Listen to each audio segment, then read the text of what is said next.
Fouillé dans mes tiroirs et j'ai trouvé des départs de comédie musicale, ça c'est des textes flux, de revues, des choses comme ça.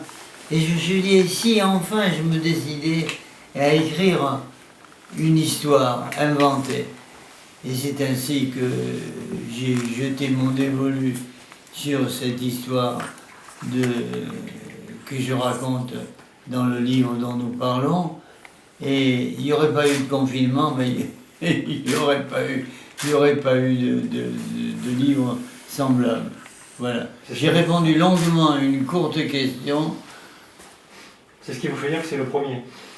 Oui, parce qu'à 93 ans, écrire son premier roman, c'est quand même pas banal, j'en conviens. Et d'ailleurs, je dis souvent aux gens qui m'interrogent, je dis 93 ans pour écrire un premier roman, j'espère mettre autant de temps pour faire le deuxième. Mais finalement, ça a l'air de se ressembler, parce que c'est toujours tenir une plume pour mettre noir sur blanc ce qu'on a dans la tête et une paire de ciseaux pour couper ce qui est inutile. Mais je pense que c'est difficile. Il y a des écrivains qui ont essayé d'écrire des chansons. Ça n'a pas marché forcément, immanquablement. Le contraire aussi. Et moi, je suis dans le contraire. J'ai écrit des tas de chansons, des revues, des comédies musicales, dont je sais ce que c'est que de tenir une plume.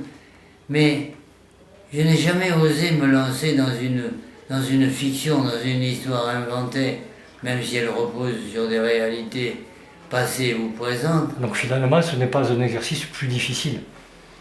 C'est différent, c'est différent. Il y a des gens comme Goldman ou Jean Ferrat ou d'autres qui savent écrire des chansons et qui ne se sont jamais risqués jusque-là à écrire des romans. Et il y a des gens, des écrivains.